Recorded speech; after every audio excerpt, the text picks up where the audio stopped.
네, 여러분 안녕하십니까. 4월 3일 월요일 아침 매일 성경 묵상 함께 나누겠습니다. 오늘은 마태복음 26장 57절에서 75절까지 말씀인데요. 제가 앞부분을 읽어드립니다. 예수를 잡은 자들이 그를 끌고 대제사장 가야바에게 가니 거기 서기관과 장로들이 모여 있더라. 베드로가 멀찍이 예수를 따라 대제사장의 집 뜰에까지 가서 그 결말을 보려고 안에 들어가 하인들과 함께 앉아 있더라. 아멘. 한 절 더 읽겠습니다. 74절입니다. 그가 저주하여 맹세하여 이르되 나는 그 사람을 알지 못하노라 하니 곧 닭이 울더라. 아멘. 오늘 본문의 내용을 중심으로 당당하신 예수님, 흔들리는 베드로, 당당하신 예수님과 흔들리는 베드로라는 제목으로 말씀을 증거하겠습니다. 드디어 예수님께서 점점 십자가의 길로 또 가기 위해서 부당한 유대인 그 공의에 의해서 신문받는 장면이 나오고요. 그 상황 속에서 모욕과 수치를 당하시는 우리 주님의 모습을 보게 됩니다. 근데 거기에 반해서 죽기까지 주님을 따르고 절대로 자기는 예수를 버리지 않겠다고 했던 베드로가 두려워서 멀찍이 예수를 지켜보다가 너도 예수와 한편이냐 물었을 때 맹세코 나는 예수를 알지 못한다. 이렇게 부인하는 장면. 예수님의 그 당당하신 모습과 베드로의 두려워하는 모습이 아주 대조를 이루는 그러한 본문을 우리가 보게 되는데요. 이것이 바로 그리스도와 연약한 인간의 모습을 아주 대조시키고 있습니다. 저와 여러분의 모습이 바로 베드로와 같은 모습이죠.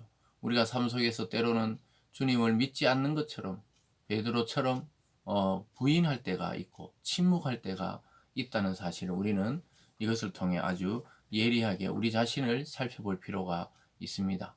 그런데 우리 주님은 오히려 십자가와 죽음 앞에 당당히 그 길을 걸어가시고 또 성경을 이루시는 길이기 때문에 주님은 하나님의 뜻을 이루는 데 있어서는 자기 목숨을 아끼지 아니하셨다는 사실을 보게 됩니다. 그래서 오늘 크게 57절에서 68절까지는 순환 당하시는 예수님, 그리고 69절에서 끝절 75절까지는 베드로의 그 두려워하는 모습, 또 예수님을 부인하는 모습이 나오는데요. 예수님이 계속 신문을 받으면서 아예 그들이 죽이려고 한다는 것도 알고 있고 예수님도 죽음의 길을 걸어야 된다는 것도 알고 있습니다. 59절에 보면요. 대제사장들과 온 공회가 예수를 죽이려고 그를 칠 거짓 증거를 찾음에 거짓 증인이 많이 왔으나 얻지 못하더니 후에 두 사람이 와서 이르되, 그래서 거짓 증언자들을 찾고 있어요. 아주 불의한 재판이 유대교 그 종교의 이름으로 공의회에서 대제사장 주관으로 이루어지고 있는데 이것은 아주 불법적인 재판이고 신문이고 또 그리고 아주 의롭지 못한 행동이지만 이들이 거의 사탄의 앞잡이가 되어서 그리스도신 예수를 죽이려고 거짓 증거를 계속 찾고 있었습니다. 그 중에 아무리 들어봐도 뭐 별로 이게 결정적인 게 없었는데 어떤 사람이 와가지고 이야기했다는 것이죠. 이 사람이 하나님의 성전, 즉 예루살렘 성전을 헐고 사흘 만에 자기가 지을 수 있다 그랬다. 그러니까 성전을 모독했다고 증언하는데 그 대제사장이 딱 들으니까 이 죄면은 예수를 제거할 수 있겠다는 것이죠. 62절에 보면요. 대제사장이 일어서서 예수께 묻되 아무 대답도 없느냐? 이 사람들이 너를 치는 증거가 어떠하냐 하되 예수께서 침묵하시거늘 대제사장이 이르되 내가 너로 살아계신 하나님께 맹세하노니 내가 하나님의 아들 그리스도인지 우리에게 말하라. 예수께서 이르시되 내가 말하였느니라. 그러나 내가 너희 이르노니 이후에 인자가 권능의 우편에 앉아 있는 것과 하늘 구름을 타고 오는 것을 너희가 보리라. 그래서 다른 말씀에 다 침묵하시다가 네가 그리스도냐 하나님의 아들이냐 물었을 때 예수님은 대제사장이 네가 벌써 지금 네 입으로 나에 대해서 말하였다 이렇게 말하는 거예요. 다른 말씀에는 반응 안 하셨지만 침묵하셨지만 하나님의 아들과 그리스도라는 사실을 예수님이 시인함으로써 대제사장은 신성모독이라는 죄를 그에게 가리키게 됩니다.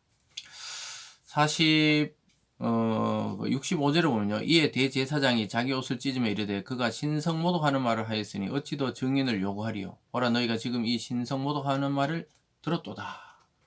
하나님의 아들이시고 그리스도이신 예수님이 당연히 그렇게 말할 수 있지만 이 사람들은 예수를 그리스도의 또 하나님의 아들로 믿지 않았기 때문에 신성모독이라는 거죠. 사람으로서 어떻게 하나님의 아들이라고 할 수 있느냐, 이렇게 하면서 몰아붙입니다.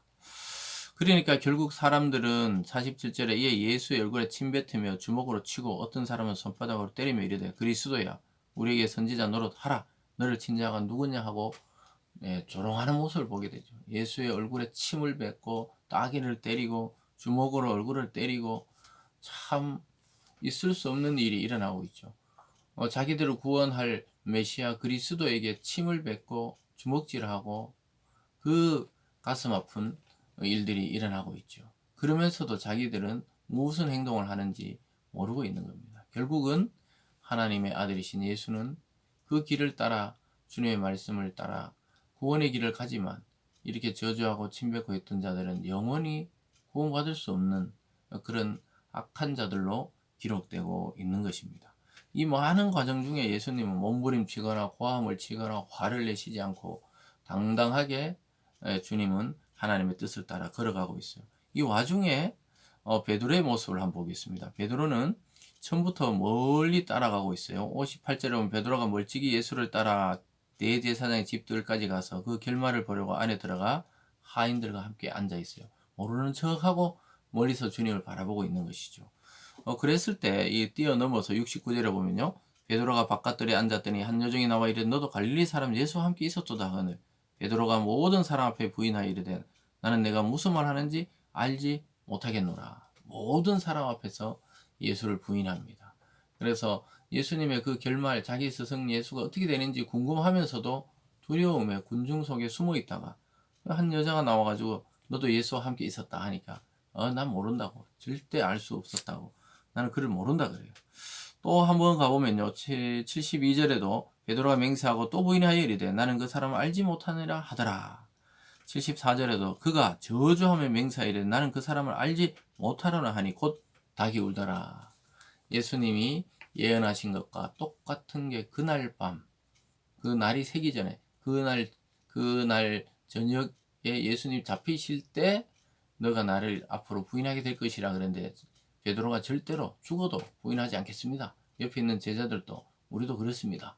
이렇게 했는데 그 밤이 지나기 전에 날이 밝기 전에 새벽 닭 울기 전에 3번이나 그것도 저주하고 맹세하면서 내가 이 사람을 안다는 것은 하늘로도 땅으로 맹세하면서 내가 절대로 모른다고 이렇게 이야기합니다. 참 이러고 싶지 않은데 자기 본능상 자기가 살기 위해서 본능적으로 이런 말이 나오는 거예요. 이게 참 우리의 모습이라고 할 수 있겠습니다. 베드로를 욕할 게 없죠. 우리도 늘 삶 속에 이러한 행동을 할 때가 많이 있습니다. 그러나 베드로는 나중에 성령이 그 속에 오시고 나서는 변화되어 완전히 복음 전도자가 되고 완전히 목숨을 다해 순교할 때까지 하나님을 증거하는 자가 되고 죽음을 두려워하지 않는 자가 돼요. 근데 지금은 예수를 따라다니고 예수가 그리스도인 것도 알았지만 자기가 도저히 이 현상, 이 상황이 몰아가는 걸 봤을 때 자기가 두려운 거죠. 그렇지만 그는 크게 눈물로 회개합니다. 75절에 이에 베드로가 예수의 말씀에 닭 울기 전에 내가 3번 나를 부인하리라 하심이 생각나서 밖에 나가서 심히 통곡하니라. 사랑하는 여러분, 가룟 유다와 베드로의 차이가 여기 있습니다. 가룟 유다는 나중에 보면 후회하지만 회개하지 않습니다. 근데 베드로는 눈물로 회개하면서 예수님의 그 예언의 말씀이 자기를 향한 것이 맞다는 것을 알고 통곡하며 심히 울었죠. 그리고 결국은 그는 회개의 눈물을 통해 회복의 길을 걷게 되었습니다. 사랑하는 여러분, 오늘 주님 앞에서 정말 이 고난과 순환 앞에 또 수치 앞에서도 당당하신 그리스도의 모습이 저와 여러분의 모습이 되기를 바랍니다.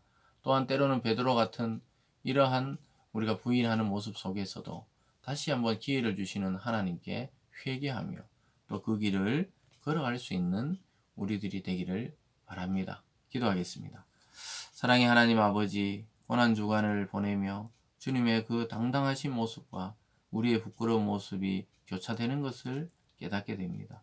주님, 우리도 복음을 들고 이 세상 앞에 당당하게 살아갈 수 있는 우리 모두가 되어질 수 있도록 인도하여 주시옵소서. 감사드리며 예수님 이름으로 기도드리옵나이다. 아멘.